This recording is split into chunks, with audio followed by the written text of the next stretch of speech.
Hello, ladies and gentlemen, and welcome to the REC podcast, brought to you by REC Comics and Collectibles. I'm your host, Roman Chavez, and with me, as always, Eric Icarus. Kids, we are back from the pilgrimage that is San Diego Comic-Con. We are beat, we are tired, and we are sorry for not doing more podcasts while we were there. It was just next to impossible. That's kind of what I've learned. For those who have never gone to this, it's basically you hurry up and wait. Then you go and go and go, and then by the end of the day, you are either too tired or you cannot meet up with your party. Oh my Because gosh. we're all busy doing something else. Yeah, And like Roman said, we were trying. Yeah. We really wanted to, and I spent good money on internet that I did not use. there you go. So, we're gonna give you an awesome recap. Yeah. Talk about some Do things that this. we found interesting, but we're going to talk about our time while we were there. So the con's done. It's soaked in a bit. What are your overall thoughts on the experience? I had a blast, man. You did good. I had a really good time. Oh, I'm glad. I'm glad. It was a bit of a shock initially, just having to meet one of my idols right off the bat, having to sit with that for a while, just the amount of people there. How crazy is it? It's insane, man. Like when you told me in the past, like, dude, there's a lot of people there. Yeah. I didn't really knew what that meant until I saw it for myself. Yeah. It's when Dave took me up to the bird's eye view of the place, it looked like just a pulse of people, just pulsating. Yeah. And it was intense, man. And but no, I had a blast, man. I got to see a bunch of cool stuff and look at a bunch of cool memorabilia. Yeah. And, dude, it was a sight to see, man. Good. I'm glad that you enjoyed cosplayers yourself. And, I just got to hang out with some of the newer crew that I don't really know that well. So that was a lot, of fun too, man. So Nice. I had a really good time, dude. Oh, I'm glad. I'm We glad. met a new friend, Mr. S-Bag Dan. Yeah, there's a lot of homeless in San Diego, and Eric likes to befriend them. So, that was probably the highlight of his trip. Really, was meeting the various homeless people that are there. What did you do there? That was, besides meeting Frank Miller, what was something that you were like, oh, this was awesome to do? Okay, I got to see all the costumes they had on the Defenders show. Ah. Not all of them, but most of them. They Yeah. were. I don't know if they were the exact ones, but they were like extras that they had on set. Yeah. And they were auctioning them off. Yeah. So I wanted the Daredevil Billy Club. Was not happening. Yeah. Was not happening, but it was cool to see the actual, costumes from the show. Yeah. Like up close, They didn't take your $50 bid. Unfortunately, no. Oh, man. Jeez. Yeah, that's that was too bad. cool. I got to meet John Domain Oh, that's very from cool. System of a Down fame. He has a awesome comic book store in Las Vegas. Yeah, Las Vegas and Orange County. They just opened up a second Oh, one. awesome. Torpedo Comics. Yeah. Very nice guy. Awesome collection. Oh my gosh. the Killer stuff that they're collection. buying, If stuff you're they were wanting to buy selling. some books or sell books, go to this man. Yeah. Oh, Knows yeah. what he's doing. They- So that was cool. Yeah, nice. I like how Torpedo has like two places. Yeah. One's just like Trades. mostly trades, Yep. some variant covers, and the other stuff's the slab. Yeah, it books. was cool. I got an awesome deal on a Daredevil Yellow Nice. trade. $5. Yeah. It was initially 10, and it was the last day of the con. Yeah. And the dude's like, man, $5. Yeah. Yeah. I don't think he wanted to make change. Yeah, I exactly. think that's what it was. Yeah. the con is best for buying trades and just kind of like weird off the wall stuff. Myself, I do a lot of exclusive hunting, and it's an entire it's a whole thing. Yeah. Those of you that go, you understand. But you basically register online for the ability to get a ticket that allows you into a line, and hopefully the thing you want is available to buy. And I actually didn't get any tickets for myself. Some of we traveled with 6 people total, and they got tickets, that I registered them for, which was awesome, but also very unfortunate because I can't go wait in line for them to buy the stuff for myself. Yeah. My friends had to wait in line for me. So a big shout out to Dennis and Dave for standing in line so that I can get the exclusive that I was looking for. And I didn't get everything I was trying to buy, but I got a bunch of cool stuff. I'll throw up some pictures on the Instagram account at REC Comics just to kind of show you the haul. Yeah, for sure. Probably the biggest news for us in our fun and our ilk was just some just kind of them solidifying what they're saying the Phase 4 slate is going to be. Yeah. And, they talked about the TV shows. Marvel did a whole thing up in Hall H again. We did not go. It's insane. And everybody got the news almost within minutes of it being released. Right. But I just wanted to talk about some of the things that are coming up on the slate, some of the verified things, and get your thoughts on them, Eric. I think we pretty much, this was maybe the only one that we called. On our what Phase 4 could be, and Black Widow is going to be May 1st of next year. Yeah, I think that's the one we got right. I think that's the only one we got right. We'll have to compare those lists on a later show. I don't have the old list with me, but so Black Widow in May.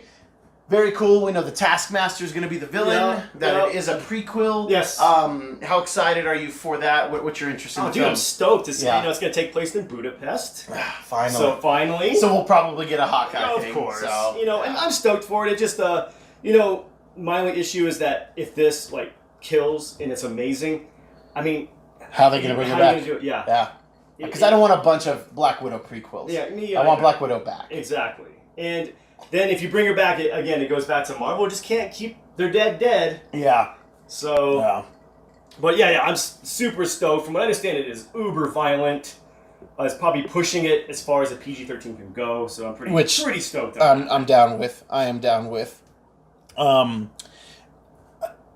hope it's excellent, and I hope that it does something in a way that we are able to get Black Widow back. I'm fine. I'm used to it with characters coming back to life, so I do not care. Bring her back. Scarlett Johansson's awesome, and she really, like we talked about in previous casts, she's really kind of fleshed out that character and made her so interesting. And man, she was knocking it out of the park in Endgame. I thought she was so good. She was such an emotional character. She did such a good job, and they did a great job of making us miss her, when she's gone. Oh, for sure. I would like to see more of her. Yeah. And then right off the bat, we thought that this would be Doctor Strange in November, but in November of 2020, we're going to get our first glimpse of the Eternals, or at least the Eternals movie. Yeah. They're going to do straight up, they're not even going to ease us into it.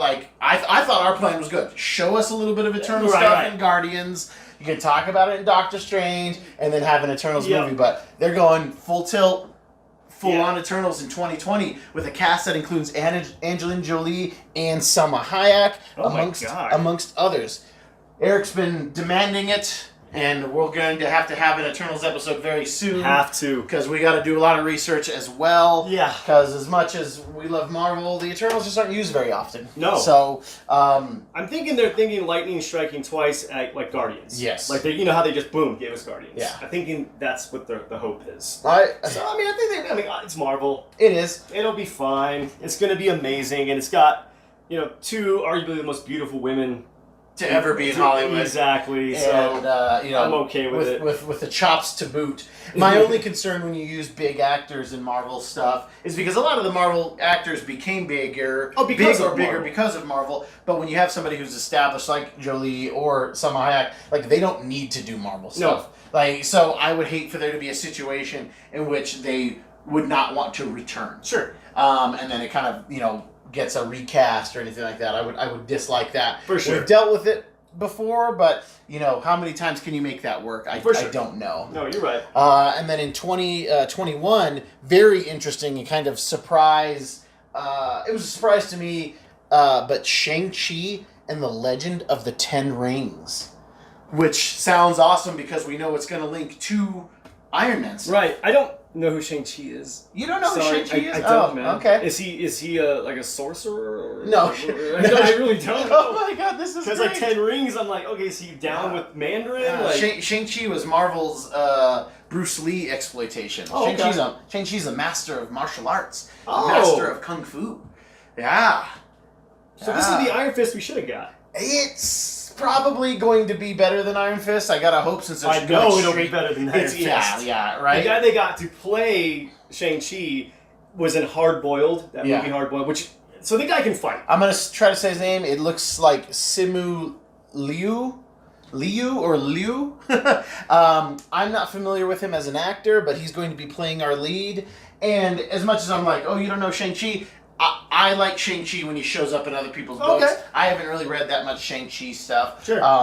Outside of, he does stuff with with Luke Cage. I almost said Johnny Cage. With Luke Cage, and because I've got a Kung Lao, what's the other one? Liu Kang in my head, which is, it's gently racist, okay? You say gently? Gently racist, okay?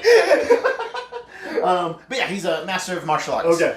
He makes for interesting storytelling, especially in Iron Fist and Luke Cage stuff. Oh, cool. It would be interesting to see if they carry any of those characters over. I doubt it, but really he does have some pretty steep ties to those street heroes. Oh, cool. Okay. And your boy Matt Murdock too. Yeah, they all know what's up. So I'm very interested to see how they're going to link this to the Mandarin, and they're probably going to give us the real Mandarin now. So that'll be quite cool, and I hope that they reference the fact that that guy had taken, that they had kind of taken that idea from something that actually existed. Right. Exactly.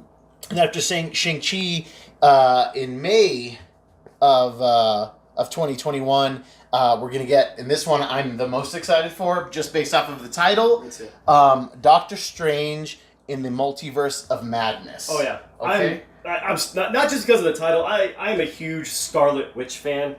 I love Scarlet Witch. Yeah. I loved her in the comics. I love the Elizabeth Olsen portrayal of her. So I'm just on board with this, man. Yes. I'm stoked. Well, as is Eric fashion, and I was just gonna pause the show. He jumps to the end. So let's tell him what's going on. They don't know Scarlet Witch is in the movie. Oh, well. So they're going to put Scarlet Witch in this film to co-star with Doctor Strange. Yeah. Which is awesome. It's gonna be great. It's awesome, and I completely agree. Why with not you. have it? Exactly. Why not? Since he is or has been a stone wielder, he can help her maybe control her powers. Oh, for sure. Is there going to be a tie-in with the WandaVision TV show? Oh yeah. You've got to think that, and I still got to think they're going to start setting up for a storyline in Marvel known as House of M. I think that we're gonna. It really heavily surrounds the Scarlet Witch, and do you think that's how we get our mutants? Maybe might be how we get our mutants. Maybe she's looking for Vision in the multiverse or something like that. That would be a cool way. This multiverse would be a cool way to bring them in without having to do origin stories. Yes. Like they just they exist. Yeah. They're here, and we already know who the X-Men are. Yeah. So we don't need to do an origin. They're just they're here. Yeah, we haven't seen Peter bit by a spider in the MCU because we understand who these characters are. And then they can spend their time on giving us backstory on characters like Gambit, like Polaris. There you go. Some other type of X-Men that hopefully we get in the future. Yeah, totally. So yeah, with a name like Multiverse of Madness, they kind of dangled the multiverse carrot in Spider-Man Far From Home. Again, spoilers, 3, 2, 1. It was not true. The trailer was trying to lead the casual fan to believe that that there is a multiverse and that Thanos ripped holes in that multiverse. But Mysterio, he pretends to be somebody from another universe that died, this and that. So they kind of already dangled that carrot. They really need to come correct with this. Oh, for sure. Because I don't want another bait and switch on the multiverse. For sure. You're either going to do the multiverse or you're not going to. And we will. Yes, you've got to. Right? Big time. And you know what's cool? I mean, I guess they're saying this Marvel's first scary movie. Like they quote unquote like legitimately scary movie. Yeah, Marvel, the MCU's first scary film. Yeah, like a horror movie. Dude, that would be. I mean, because as much as I love how they've used their how they've kind of been light-handed with a lot of things, been light-hearted with a lot of stuff. Yeah. People die, but there's still so much brightness, and I love it. I think that the humor and everything goes so well, and it makes for a great movie-going experience. Yeah. But when you have a character like Doctor Strange, and to a lesser extent like the Scarlet Witch, you can go into those dark places. Oh, for sure. And I think that there's a way to do it. And it's, man, just off of the title alone, when they actually announced the title, that is the MCU film I'm the most looking forward to in this phase. Me too. And then it sounds like at this point they're going to end 2021 with Thor, Love and Thunder in November of 2021. Now, I don't believe that this is the end of Phase 4, because we usually end the phases on an Avengers-type movie, but this is just what the stuff that they have confirmed right now. Yeah. And Taika Waititi is coming back to direct and, helm that ship again. Yeah. Natalie Portman coming back. Yes. And she's going to be Thor. Yeah. There's not a lot of excitement in this room, guys. I like the Lady Thor storyline. It was the Mighty Thor, and Jason Aaron wrote a fantastic Jane Foster as Thor in the comic book. It didn't start out great, and I don't remember if he actually started the run with Mighty Thor, but I know for sure he finished her run. Jason Aaron of numerous great comic books and of Scalped fame. But his end to the Mighty Thor with Jane Foster was very good. Very strong, establishing, a strong female character in this age where they're trying to kind of shoehorn in a lot of things. And initially, in the comic books, Jane Foster being Thor was completely shoehorned in. It was so bad. It was somebody picking up the feminist bat and just swinging it around and hoping that they hit something. And it did not work. It dropped. We lost tons of readers at the comic book store. Really? I got tons of readers. And, because ultimately, Thor is the guy's name. It's not a mantle. It is, Thor. Dude, yeah. That's the... That being said, when they did it in the comics, he kind of, Thor actually kind of abandons his name because he becomes unworthy after a storyline. Right. And he's unable to lift the hammer. And Jane is able to lift it. It actually comes to her. They kind of made it a little sentient. Okay. To an extent, like it's not really talking per se, but there's is it like a dialogue. the rings from the Green Lantern kind A of? little bit, yeah. Like there's a communication going on that we're not fully aware of. Okay. So much so that like Odin's like telling the hammer like, "Yo, you can't be wielded by this woman because I say so," and the hammer doesn't listen. So, yeah, it did make for interesting stuff at the end. Her design is very cool. I would like to see Natalie Portman. She even said, hey, this is going to be the before picture of her at the con with the hammer because she's like, I'm going to get jacked for this role. Oh, nice. That's what she said. So I'm very excited at that possibility. I hope she can do it. I hope she can do it healthfully. That she doesn't put herself in any type of... Because, she beat herself up for Black Swan. Oh, dude. She beat it mentally and physically. Yeah. And I know a lot of these male actors are able to just put on tons of muscle. It's different. Easily. Especially, she's like a little older too. Exactly. So it's harder to put on that kind of muscle at that age. But these guys do it all the time, but I just want her to be healthy and safe, and I want her to look good in terms of like, I want to believe that she's as strong of a character as Thor. So she needs to be as funny as, and I liked her in Thor too. I really did like her in the Door. Yeah, she was fine in that. But Love and Thunder, that's an interesting title name. It sounds like a trashy romance novel. A little bit. And even the lettering's a little goofy. It looks very 80s. Yeah, there you go. Like Hanna-Barbera cartoon. Sure, yeah. To it. Even Ragnarok had that kind of 70s goofiness going. But it had the 70s goofiness, but it looked like Kirby stuff. Oh, for sure. It was very Technicolor. Yes. For sure. So and that was great. And things change and all of that stuff. But I'm excited. Let me tell you why I'm not. Okay, because I feel like we already have our amazing female leader with Valkyrie. Yeah. Why do we need? She's going to be in it too, though. I understand that, but it's like I feel like they were setting her up to take over as Thor. Like she was going to be the one that was going to wield Mjolnir or the axe, Yeah. And or Stormbreaker, sorry. Yeah. And and now it's like, okay, well let's throw Natalie Portman in here and double down on this female superhero thing. In case Captain Marvel doesn't work out because people hate Brie Larson. Yeah. So I mean, I don't know. We'll see. And I guess now that also that I'm not trying to pile on this, but now they're making a Valkyrie a lesbian. Yes, but was that always true? No, it wasn't always true, but you could kind of infer that. It's an army of women. Just like you could infer that the Amazons for Wonder Woman are all... And just like how the Navy here is like... Yeah, just like that. Tessa Thompson is homosexual. She's she is. Yeah, I didn't know that. Yeah, she's been in a relationship with singer Janelle Monáe for at least a year or two. Great. Which Tessa Thompson, she is so strong as a Valkyrie character. Yeah, the reason that I would be less excited is because I could have seen them doing a Valkyrie movie. Exactly. And maybe they still can, but and maybe honestly, you see, this harkens back to what we talked about, like.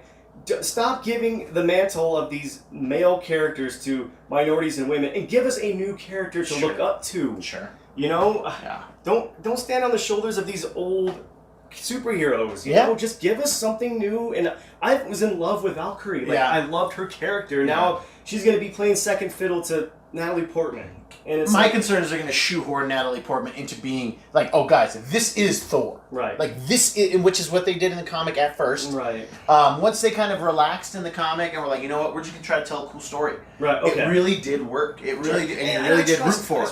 I trust Taika Waititi. I trust him. So. And he was reading. Apparently, he was reading Jason Aaron's run on the Mighty Thor when he was doing Ragnarok, and he was like, I really want to do this story. Seems like a thing for him to do. Because I think Taika is homosexual. Okay. I think he is. And again, I'm okay with you having amazing characters that are homosexual and of a different gender or whatever. It's fine, but it's when you. I feel like now I feel like this whole Phase 4 is becoming a SJW run Marvel. I don't want to get too hard to pour into this, but man, it's it's just getting a little. If you want it to be normal, just make it normal. Yeah. Don't even acknowledge it. Just do it. Yeah, it's just when you have to push it, like, hey, by the way, she's gay. Yeah. Like, just make it happen. Yeah. And if it's normal, it'll be normal. Yeah, if it feels right, it will. Yeah. You know, it'll work. Yeah. And I have the utmost confidence in, especially Tessa Thompson, because she is part of that community. So I don't think it's going to be anything hard for her to pull off. You know who pulled it off really well? Negasonic Teenage Warhead. Yeah. That actress, like, she's gay. Cool. She's like, yeah, this is my girlfriend. Yeah. And it was... And we were like, oh, yeah, okay. Exactly. And it was like, oh, okay. Yeah. And she's homosexual in real life too. You know? You can see, that's what I'm saying. Yeah. That's how you do it, not like, having to tell us in these press conferences, by the way, so-and-so is going to have a girlfriend in this. Yeah, and Marvel, if you're listening, because I know you love our show, that's the problem with DC's CW shows, is that there's a bunch of homosexuals that have to be in relationships with everybody all the time, and they've taken away from what the characters. I love Sarah Lance in Arrow, and but every season she's on to the next one. I want stability in my relationships too. Sarah can't just be breaking hearts, getting her heart broken left and right. Hurts mine, all right? I just want her to be happy, Get these guys, get together, mate for life, just have a happy ending, okay? But that's kind of the slate, Well, we got other TV shows too. We do have, there's the TV shows. We got our WandaVision, our Loki, and then Winter Soldier and the Falcon. And it sounds like they are going to affect the universe big time. WandaVision will almost completely have be a tie-in with the Doctor Strange stuff. Yeah. I mean, how could you not? Oh, for sure. But I love the idea. It feels like Marvel team up. Oh, yeah, there you go. So we're going to have Thor and Valkyrie. Yeah. We're going to have Doctor Strange and Scarlet Witch. Exactly. Like, it's feeling like it's a cool way to kind of, hey guys, we want to use you guys to do this movie, but we don't really have the bones for a whole movie for you. So we could do both of you in this. You guys will both be able to do this, and then you'll have time to do other projects. For sure. Too. Like, it feels like a good way to kind of like combo meal our Marvel characters a bit. Because if you would ask I love your food analogies. I live off of food analogies. I never really understood that until we started doing the show, but I love food analogies. Yeah, they work. They're great. I really do. Food and comics, they go together, boys. They go together. Of those, so you're excited for the Doctor Strange? Oh, yeah. I'm excited for all of them. Thor is the one that got me a little shaky, but it's not like Chris Hemsworth's not going to be there. Oh, for sure. And in Taika we trust. And in Taika we do, because he arguably made, as far as it's a top 3 solo movie for me. Sure. Not an Avengers piece. It is top 3. Ragnarok is excellent. And the guy single-handedly revived Thor. Yeah. He made Thor viable. Made Chris Hemsworth be like, you know what? Maybe we could do another Thor movie, and I'd be down for that. You know? Totally. I don't know if he was down to be replaced, but but it'll be interesting if they do. Because at the end of Endgame, he's like, hey, Valkyrie, you're going to be queen. Yeah. This is where things get a little dicey. Are you gonna fight for the crown? And that's interesting.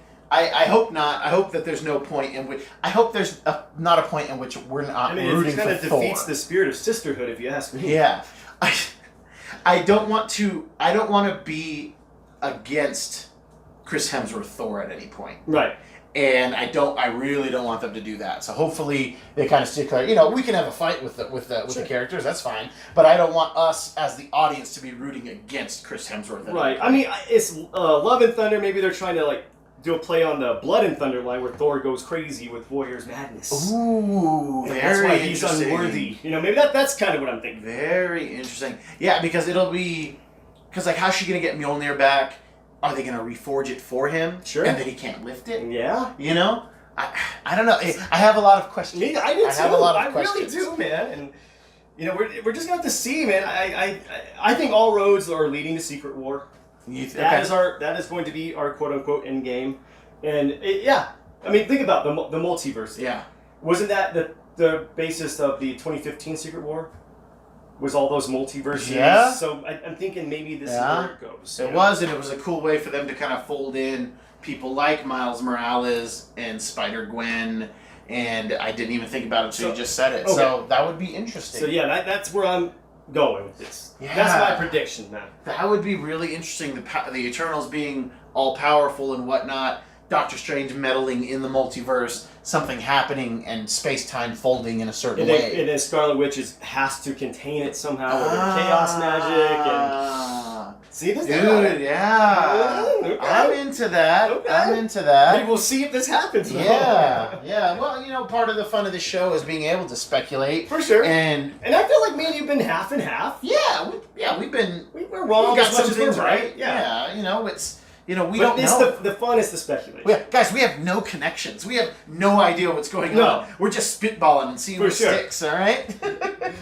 Well, guys, that's pretty much our show for today. I'm sure we're going to have plenty of references back to our trip at Comic-Con. Yeah. We literally got back yesterday and are decompressing, but we needed to get a show out. We wanted to talk about these things while it's in our head. And I want to thank you guys for sticking around for this ride. Yeah. If you like what we're doing, please hit that subscribe button.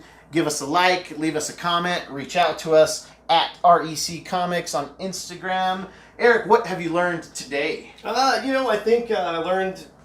think I've just got to maybe be more open for this Thor movie. Yeah. You know, I was bashing it pretty hard, but at the same time, if it was any other director, I'd be nervous, man. I'd be nervous. I'd be a little nervous, man. But I'm just stoked for the Doctor Strange movie. Yeah. So. Oof, I'm excited for the idea of kind of a darker Marvel universe. And I know that sounds weird because I'm always talking about how DC is too dark, but yeah, they're so dark you can't even light a match. You know, there's a way to do it, and I think Kevin Feige and his crew of reject flunkies are going to figure this thing out. Okay, guys, thank you so much for listening. I have been your host, Roman Chavez. Still Erik Icarus, and we will catch you next time.